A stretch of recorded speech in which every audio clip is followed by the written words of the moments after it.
محترم ناظرین، آپ نے یقیناً اسلام میں فرقہ پرستی دیکھی ہوگی اور ان مختلف فرقے کے تعلق رکھنے والے لوگوں کو اپنے اپنے عقائد پر بحث کرتے ہوئے بھی کئی بار دیکھا ہوگا۔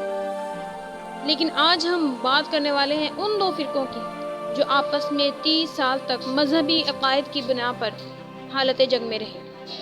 یہ دو فرقے عیسائیت کے وہ دو فرقے کیتھولک اور پروٹسٹنٹ ہیں، اور یہ دو فرقے آخر وجود میں کیسے آئے اور ان میں بنیادی اختلاف کیا ہے، یہی کچھ آج ہم اس ویڈیو میں دیکھیں گے۔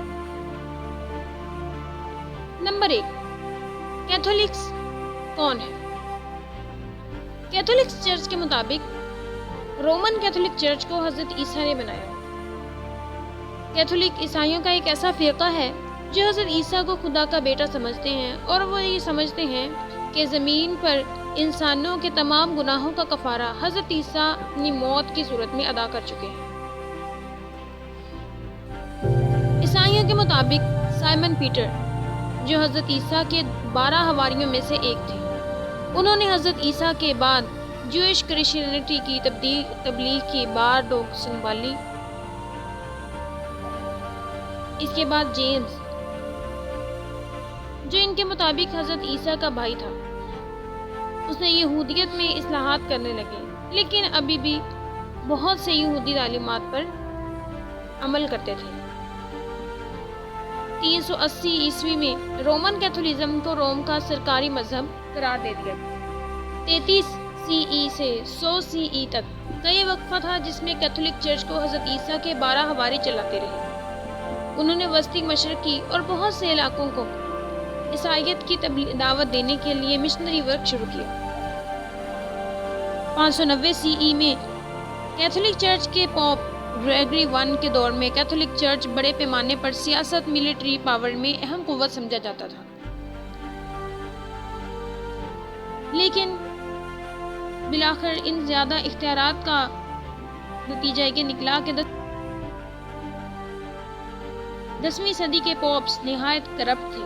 ان کا ماننا تھا کہ اگر آپ کوئی بھی گناہ کرتے ہو تو آپ کو چرچ کے پوپ کو پیسے دینے پڑیں گے، جس کے نتیجے میں آپ کو انڈلجنس فراہم کی جائے گی۔ انڈلجنس کا مطلب یہ وہ معافی نامہ تھا جو آپ کوئی بھی گناہ کرتے ہو تو آپ پوپ کو کوئی بھی تحائف دے کر خرید سکتے ہو، اور وہ ایک گناہ کا کفارہ ہو جائے گا اور آپ کو گناہ سے معافی مل جائے گی۔ یہ آئیڈیا پوپ اربن نے دیا، جو 1035 سے 1099 تک پوپ رہا۔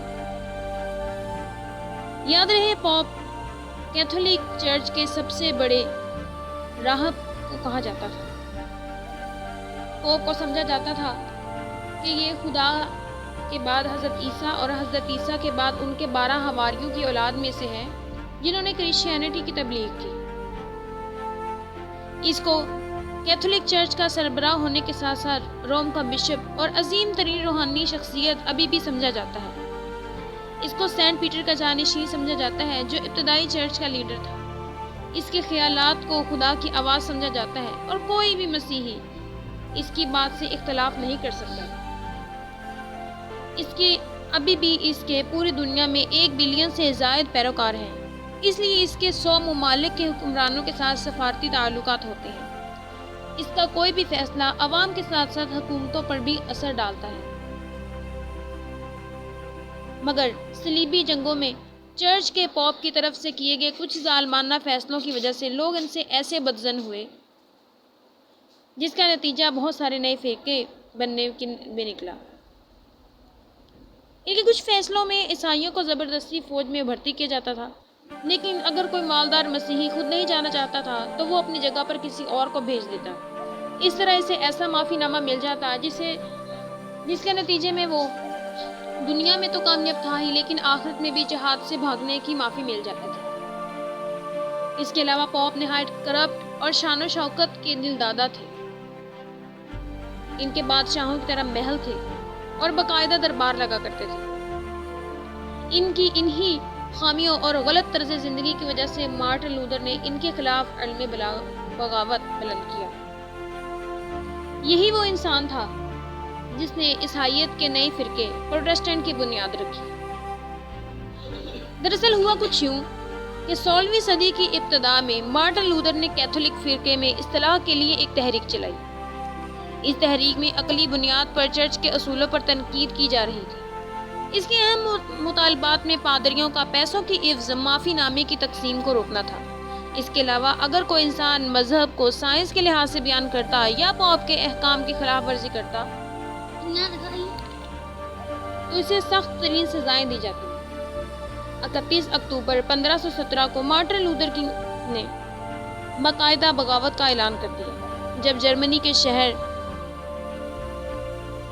ویٹنبرگ میں ایک طویل عبارت لکھ کر گرجے کی دیوار کے ساتھ لٹکا دی گئی، جس میں انڈلجنس یعنی گناہوں کی معافی دینے پر شدید تنقید کی گئی تھی۔ اس وقت کا پوپ لیو دہم، جس کے دور میں یہ صورتحال بن گئی تھی کہ انڈلجنس ایجنسیوں تک میں فروخت ہو رہی تھی۔ کوئی بھی انسان کتنا ہی بڑا گناہ کرتے، چوری، ڈاکہ، شراب نوشی، وہ انڈلجنس کو تھوڑے سے داموں میں کسی بھی ایجنسی سے خرید سکتا تھا، اور یہ سہولت اپنے مرے ہوئے رشتہ داروں کے لیے بھی خریدی جا سکتی تھی۔ اسی لیو دہم نے اسے فتنہ قرار دیتے ہوئے لوگوں سے اس کی کتابیں جلا دینے کی اپیل کی اور اس کے 41 عقائد کو بالکل مسترد کر دیا۔ اسی سلسلے میں انہیں علماء کے سامنے پیش ہونا پڑا، مگر مارٹن لوتھر اپنے موقف سے ہرگز نہیں ہٹا۔ آہستہ آہستہ اس کے حامی ہزاروں میں ہو گئے۔ کیتھولک اور پروٹسٹ میں شدید رقابت پیدا ہو گئی۔ اس زمانے میں کوئی بھی پروٹسٹنٹ مذہب کا دعویٰ کرتا تو کیتھولک چرچ اسے سخت سزائیں دیتا۔ اسی دشمنی کی بنیاد پر 30 سالہ لمبی جنگ دو فرقوں کے درمیان لڑی گئی، جو 1618 سے 1648 کے عرصہ پر محیط تھی۔ یہ جنگ معاہدہ ویسٹ فائن پر ختم ہوئی، مگر آج بھی عیسائیت کے یہ دو فرقے ایک دوسرے کی جان کے دشمن ہیں۔ شدید اختلافات کی بدولت یہ فرقے ایک دوسرے کو پکا جہنمی قرار دیتے ہیں، لیکن ان کی مثال یہ ہے کہ دو جھوٹے ایک دوسرے کو جھوٹا کہہ رہے ہیں۔